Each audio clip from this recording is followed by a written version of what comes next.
नमस्कार दोस्तों, स्वागत है आपका हमारे चैनल पर। आज इस वीडियो से हम ये समझने की कोशिश करेंगे कि ब्रिटिशर्स ने मुगल रूल को कैसे ख़त्म किया। अफगान, राजपूत, मराठा जैसे बड़े बड़े साम्राज्य जो नहीं कर पाए, वो ब्रिटिशर्स ने कैसे कर दिखाया। इस बात को समझने के लिए हमें 17th और 18th सेंचुरी के दौर में जाना पड़ेगा। तभी हमें पता चलेगा कि उस वक्त देश की क्या हालत थी और ब्रिटिशर्स ने किस चीज़ का फ़ायदा उठाया। तो चलिए दोस्तों, शुरू करते हैं।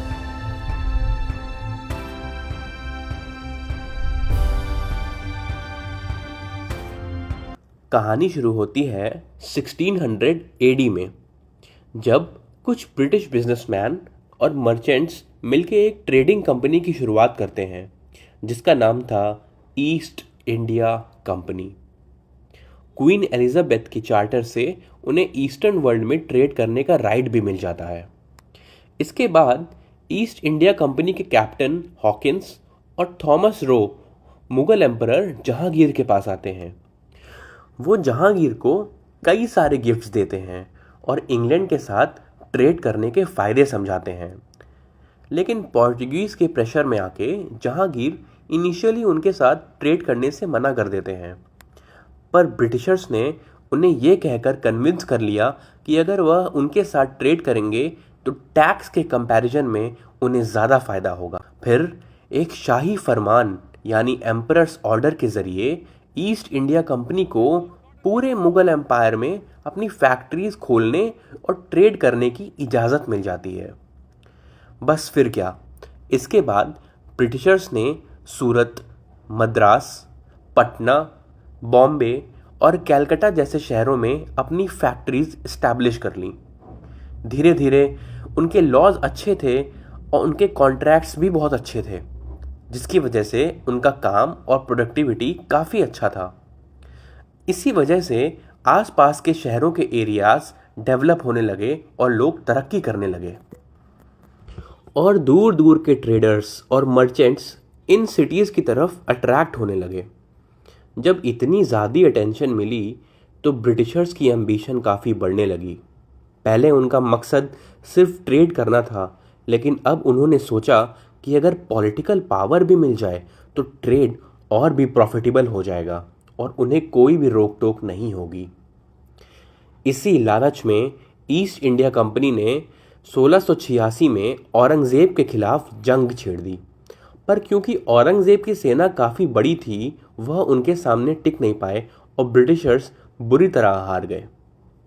इस डिफीट से ब्रिटिशर्स को समझ आ गया कि मुगल एम्पायर जैसे बड़े पावर को डायरेक्टली हराना मुश्किल है और उन्होंने डिवाइड एंड रूल की पॉलिसी लगानी शुरू कर दी। तो सबसे पहले ब्रिटिशर्स औरंगज़ेब के सामने हाथ जोड़कर माफ़ी मांगते हैं। औरंगज़ेब भी समझदार था, उसने देखा था कि इनकी फैक्ट्रीज से फ़ायदा हो रहा है, इसलिए उसने कंपनी पर 15,000 रुपये का जुर्माना लगाया और वापस से उन्हें ट्रेड करने की परमिशन दे दी।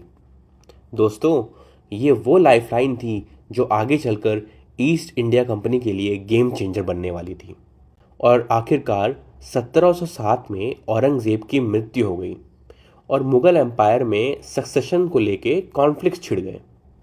कमज़ोर मुग़ल रूलर्स एक के बाद एक गद्दी संभालते हैं, जिससे मुग़ल एम्पायर डिक्लाइन होने लगता है और इसका सीधा फ़ायदा ब्रिटिशर्स को होता है। कमज़ोर शासकों की वजह से मुग़ल एम्पायर कॉन्स्पिरेसी और पावर स्ट्रगल का हब बन जाता है। इसी बीच 1717 AD में एम्परर फारुखसियार ब्रिटिशर्स को एक शाही फरमान देते हैं। इसमें एक एनुअल फीस के बदले उन्हें टैक्स फ्री ट्रेड करने की परमिशन मिलती है पूरे इंडिया में। ब्रिटिशर्स अपने गुड्स पर दस्तक यानी टैक्स फ्री परमिट लगा सकते थे, जिसका लोकल रूलर्स कोई फ़ायदा नहीं उठा सकते। लेकिन ब्रिटिशर्स ने इस सिस्टम का मिसयूज़ करना स्टार्ट कर दिया। इसी वजह से बंगाल के नवाब ने उन्हें रोकने की कोशिश की और बंगाल में फैक्ट्रीज को भी फोर्टिफाई करने से मना कर दिया। इसी दौरान 1739 AD में पर्शिया के रूलर नादिर शाह ने भारत पर अटैक कर दिया। उस वक्त के मुगल एम्परर मोहम्मद शाह इस इन्वेजन के लिए बिल्कुल भी रेडी नहीं थे। मुगल एम्पायर पहले से ही कमज़ोर हो चुका था और नादिर शाह आसानी से दिल्ली पहुंच गया। उसने 70 करोड़ की लूट, कोहिनूर डायमंड और पीकॉक थ्रोन लेकर पर्शिया चला गया। इस लूट ने मुगल एम्पायर को बहुत बड़ा नुकसान दिया और ये सब देख के डेक्कन में मराठास और बंगाल में ब्रिटिशर्स का कॉन्फिडेंस बढ़ गया। लेकिन दोस्तों, दोनों को ये पता था कि मुगल एम्पायर को डायरेक्ट हटाना गलत होगा, क्योंकि वो पॉलिटिकल यूनिटी का सिंबल थे, चाहे उनकी पावर कम हो चुकी थी। तो सबसे पहले ब्रिटिशर्स ने बंगाल के नवाब को हटाने का प्लान बनाया, पर वो अभी भी इतने स्ट्रांग नहीं थे कि सिराजुद्दौला को सीधा चैलेंज कर सकें। इसलिए उन्होंने डिवाइड एंड रूल की पॉलिसी यूज़ की। उन्होंने बंगाल के सेनापति मीर जफ़ार को और एक बड़े बिजनेसमैन जगत सेठ को अपने तरफ शामिल किया।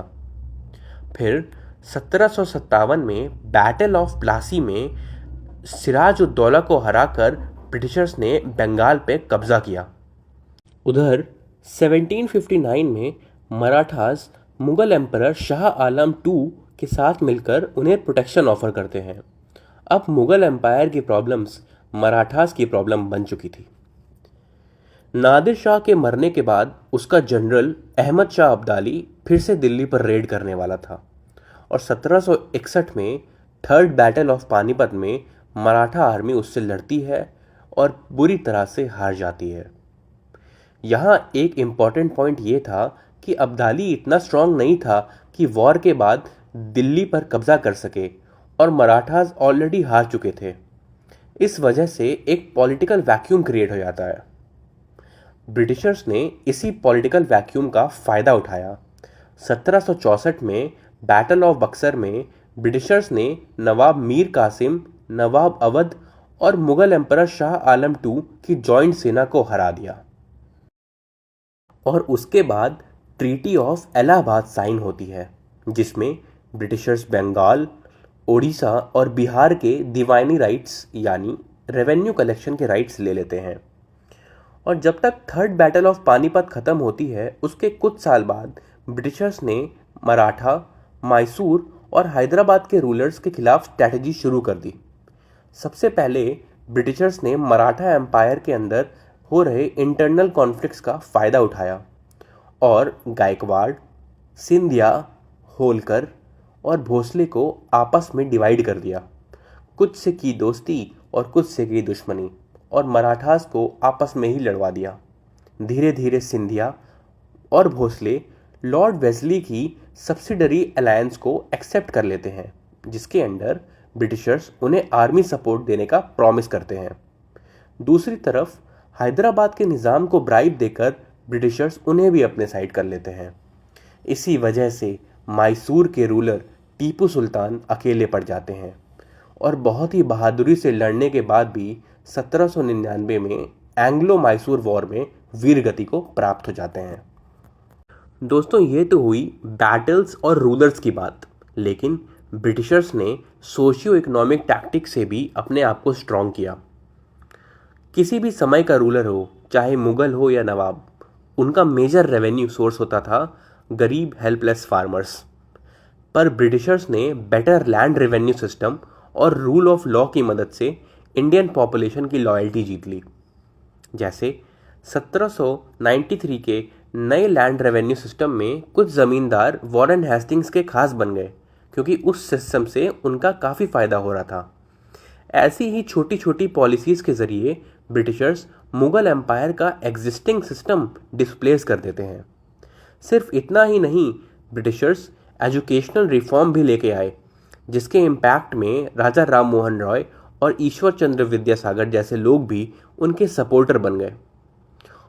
और जब 1857 का रिवॉल्ट होता है, तब तक कुछ अपर कास्ट ज़मींदार ब्रिटिश आर्मी में कुछ इंडियन सोल्जर्स और Indian urban elites British rule के बुलवर्क्स बन जाते हैं। इसी वजह से ब्रिटिशर्स ने 1857 के बाद मुगल डायनेस्टी को ऑफिशियली ख़त्म कर दिया। Last Mughal emperor Bahadur Shah Zafar second को बंदी बनाकर रंगून भेज दिया गया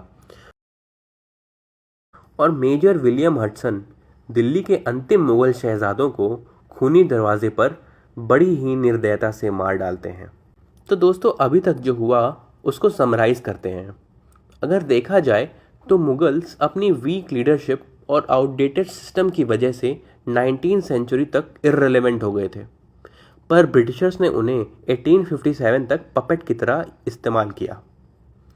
लेकिन जैसे ही ब्रिटिशर्स को एक अच्छा सिस्टम और पब्लिक सपोर्ट मिल गया, उन्होंने 1858 के गवर्नमेंट ऑफ इंडिया एक्ट के थ्रू मुगल रूल को कम्प्लीटली एंड कर दिया और 20th सेंचुरी आते आते इंडियंस को ब्रिटिश की वाइट मैन बर्डन थ्योरी में लूपहोल्स दिखने लगे और एक लंबे संघर्ष के बाद इंडिया अपने नए कॉन्स्टिट्यूशन के साथ आज़ाद हो जाता है। तो दोस्तों ये थी कहानी ब्रिटिशर्स के द्वारा मुगल को डिस्प्लेस करके इंडिया में कॉलोनियल रूल इस्टेब्लिश करने की। अगर आपने आज कुछ नया सीखा हो तो हमारे चैनल के साथ जुड़िए, हमें सब्सक्राइब कीजिए और इस वीडियो को दूसरों तक पहुंचाइए। धन्यवाद।